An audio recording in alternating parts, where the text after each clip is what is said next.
Hello Golden State Warriors fans. We are here once again to bring you the latest news related to our team, and I would like to emphasize how committed we are to improving our performance to achieve great results. Before we dive into this intriguing news, I kindly request you to show your support by clicking the like button, and if you are not yet subscribed to our channel, I invite you all to join us on an exciting journey. Remember to turn on notifications so you don't miss anything. NBA legend Charles Oakley recently shared some blunt thoughts about Draymond Green, making it clear he doesn't believe the Golden State Warriors forward would have survived in the league during the 1990s. Known for his own toughness and no-nonsense attitude while starring for the Chicago Bulls and New York Knicks, Oakley didn't hold back when comparing eras. During an appearance on The Art of Dialogue, Oakley explained that Green's fiery personality and on-court antics simply wouldn't have been tolerated back in his day. "The things he gets away with now, I know for sure I couldn't have done them back then," Oakley said. "When you're winning and you're part of a great organization, you can afford to act that way. But in our time, there were real enforcers in the league." Despite the criticism, Oakley made it clear he respects Green's accomplishments and his role in building one of the NBA's modern dynasties. "I give him credit, he's tough. I watched him play back in college at Michigan State, and I could tell he had a different kind of mentality. He's strong-minded, he plays hard, and he's smart enough to push limits. But he's playing in the perfect era for that." When asked if Green's aggressive, confrontational style would have translated to the 1990s, Oakley didn't hesitate. "There were no fake tough guys back then," he said. "Draymond wouldn't be doing what he's doing now. That style doesn't fit the 90s. Somebody would have checked him early, maybe even punched him in the mouth. It would have been painful for him." Even with that tough assessment, Oakley made sure to acknowledge what Green has accomplished in today's game. "Look, it works for him now," he said. "He's found success, he's got the rings, and he's helped his team win. But that doesn't mean it would have worked in our era. The game was different, tougher, more physical, and a lot less forgiving." Oakley's comments quickly sparked debate across the NBA community, igniting yet another round in the long-running then versus now conversation. Within hours of his interview circulating online, current and former players began weighing in, some agreeing that the league has softened over the years, while others defended Green and the evolution of the modern game. Former Warriors forward Matt Barnes, who played alongside Green during Golden State's 2017 title run, pushed back on Oakley's remarks during a segment on ESPN radio. "People always talk about the 90s like it was the Wild West," Barnes said.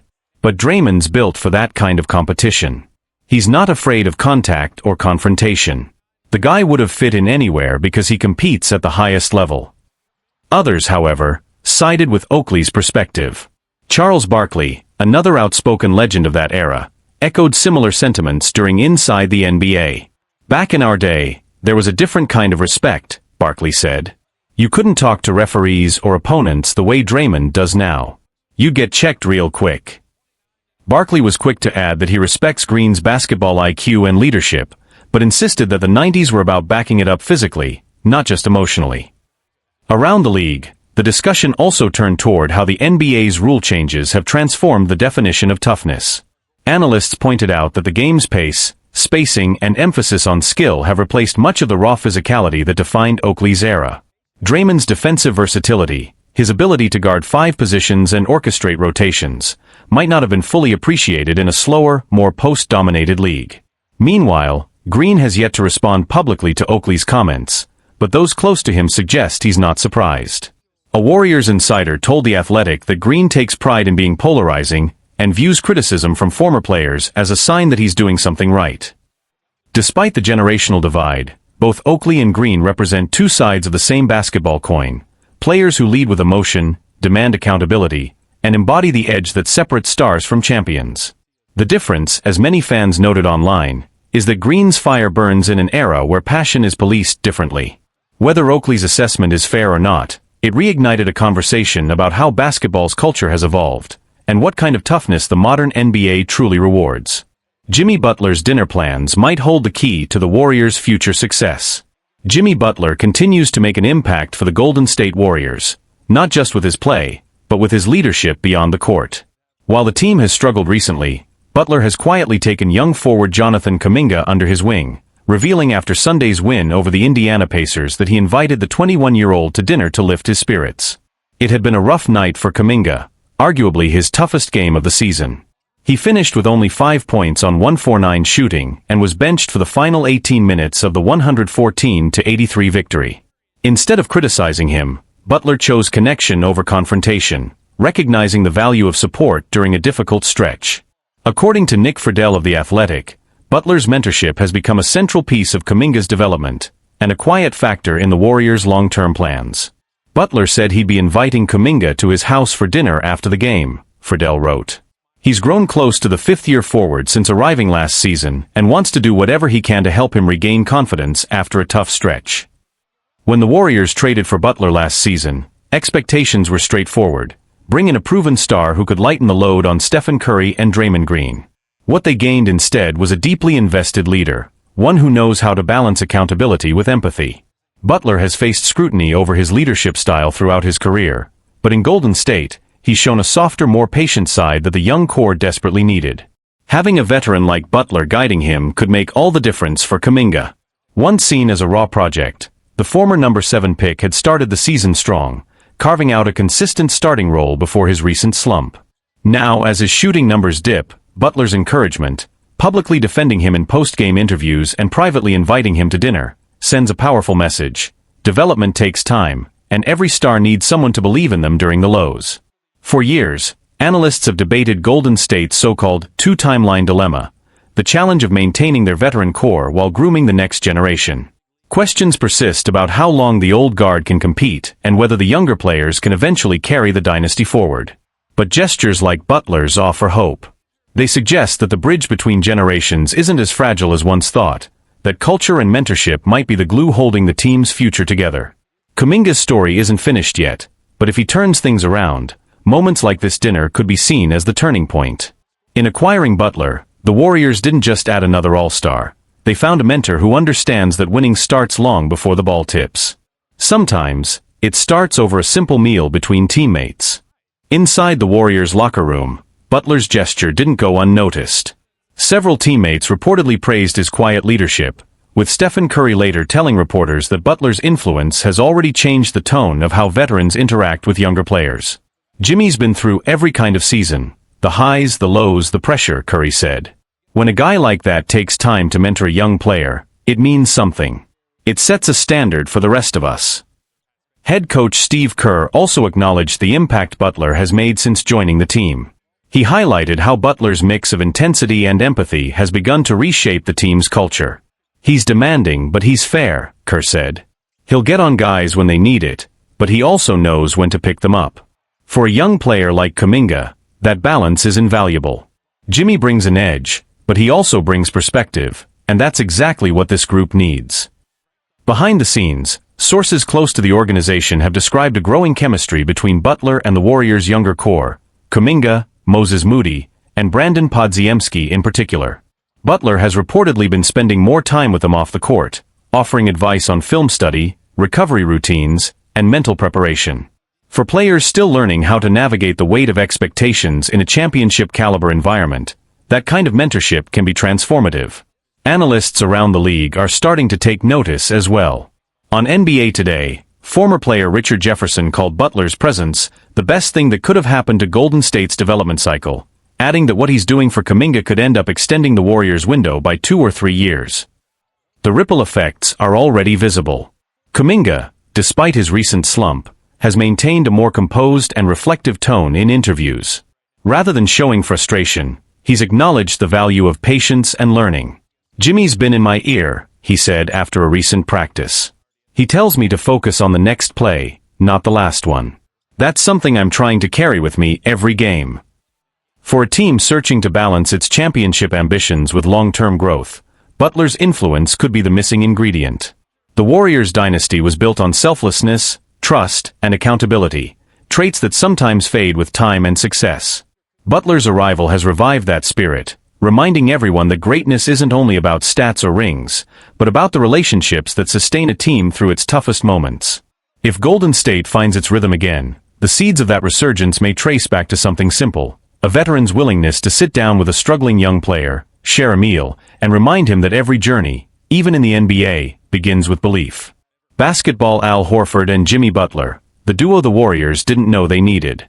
The Golden State Warriors may have finally found the perfect frontcourt partner for Al Horford, but it's up to Steve Kerr to keep them on the floor together more often. After weeks of inconsistency, Horford rediscovered his offensive rhythm in Golden State's dominant 114-83 win over the Indiana Pacers. Horford dropped 12 points, grabbed 4 rebounds, and swatted 3 shots, his best performance yet in a Warriors uniform. He went 4 for 6 from deep, reminding everyone why the team believed his versatility could elevate their offense. Beyond the scoring, he challenged 11 shots, holding Pacers players to just 5 makes. It was a masterclass in two-way efficiency, and the Warriors finally saw flashes of the veteran leader they hoped to get. But what really unlocked Horford's game wasn't just confidence, it was chemistry. His newfound connection with Jimmy Butler is changing the way Golden State flows on both ends of the floor. Butler assisted on 4 of Horford's buckets, showing an instinctive feel for finding the big man in rhythm. The two veterans seem to read each other effortlessly. Butler drives, Horford spaces. Butler cuts, Horford rotates. That intuitive synergy brought life back to Horford's offense after a slow start to the season. After the game, Horford credited Butler directly for helping him find his groove. "Jimmy made it clear early on that he wanted to get me involved," Horford said. "He was driving, kicking, and constantly encouraging me to shoot. The passes were right there, and that gave me confidence again. On defense, I'm just trying to bring more energy, stay active, and figure out how to help this team." Still, there's one glaring issue. Kerr hasn't used them together nearly enough. Of Horford's 150 total minutes this season, he shared the floor with Butler for only 78 of them. That means nearly half of his time has come without his most effective partner. For a duo showing this much promise, that's a mistake the Warriors can't afford to keep making. Horford arrived in the Bay with expectations of being a stabilizing veteran presence, someone who could help anchor another championship run. Now that Golden State may have found a formula that works, one that pairs Horford's steadiness with Butler's fire, Kerr's next move is simple: play them together, and let the chemistry do the rest. The growing partnership between Horford and Butler has sparked quiet optimism inside the Warriors' locker room. Teammates have started to notice how the energy shifts whenever the two veterans share the floor. The offense feels steadier, the ball moves with more purpose, and the defense communicates better. Their presence brings a sense of maturity that Golden State has been missing amid the inconsistency of its younger core. Coaches have highlighted their complementary styles. Horford's ability to stretch the floor forces defenders out of the paint, giving Butler more space to attack downhill. Meanwhile, Butler's aggressiveness on drives creates easy catch-and-shoot looks for Horford, a rhythm he thrives on. It's a simple formula, but one built on trust and timing, something the Warriors haven't fully capitalized on yet. Analysts around the league have begun to take notice as well. Former players have praised the duo's chemistry, pointing out that their leadership and composure could be the stabilizing force Golden State desperately needs. With the Western Conference tighter than ever, consistency will determine who separates from the pack, and that's where veterans like Horford and Butler become invaluable. However, time is not on their side. Both players are on the wrong side of 30, and managing minutes while keeping chemistry intact will be a challenge. Steve Kerr faces the delicate task of balancing rest with repetition, ensuring that the bond between Horford and Butler continues to grow without overextending them physically. If Kerr can strike that balance, the Warriors might just have found the key to reigniting their championship identity, not through flash or star power, but through discipline, intelligence, and two veterans who understand the game's rhythm better than most. Basketball Ja Morant's latest comments echo Jimmy Butler's words before his trade request. Ja Morant's recent remarks sound eerily similar to the ones Jimmy Butler made last season, just before he asked out of Miami. Between his disciplinary issues and his increasingly blunt public statements, the young star's relationship with the Memphis Grizzlies appears to be hanging by a thread. Over the past few weeks, the Grizzlies have found themselves back in the headlines for all the wrong reasons. Morant, once seen as the fiery face of the franchise, has frustrated fans and team officials alike with both his behavior and his tone. His apparent disinterest in embracing a leadership role, or even in representing the NBA's spotlight, has become hard to ignore. The tipping point came after the loss to the Los Angeles Lakers, when Morant openly criticized the Grizzlies' coaching staff. Already under scrutiny for his inconsistent performances, his words added fuel to an already volatile situation. Memphis responded swiftly, suspending him, hoping the tension would fade. But instead, Morant's latest comments have drawn even more attention, and they carry an all-too-familiar ring. Speaking to reporters after a loss to the Detroit Pistons, Morant was asked if he still found joy playing for Memphis. His response was simple and telling. Reporter: "Do you still feel the same joy we're used to seeing from you?" Ja Morant: "No." Reporter: "Why not?" Morant shrugs. Reporter: "What can be done to bring it back?" Ja Morant: "We'll see." Pressed further about his relationship with head coach Tuomas Isalo, Morant offered a cryptic defense. "Yeah, they told you that, right? Obviously, they can't say something I didn't tell them. If I didn't have a good relationship with them, I wouldn't talk to them at all." To many around the league, these words sound like déjà vu. Jimmy Butler once said something almost identical before his departure from the Miami Heat last season. When explaining his frustration, Butler admitted, "I just want to find the joy in basketball again. Wherever that is, I'll figure it out soon." When a player starts talking about losing joy, it rarely ends quietly. It's often the first public signal that a breakup is on the horizon.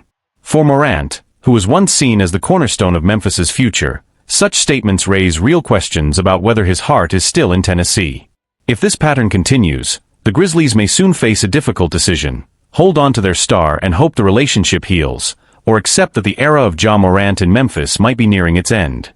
Either way, the league is watching closely. The next major trade shockwave in the NBA might already be building. Within the Grizzlies organization, Morant's comments reportedly caught everyone off guard. Some teammates were disappointed but not surprised. Others privately admitted that the tension had been building for months.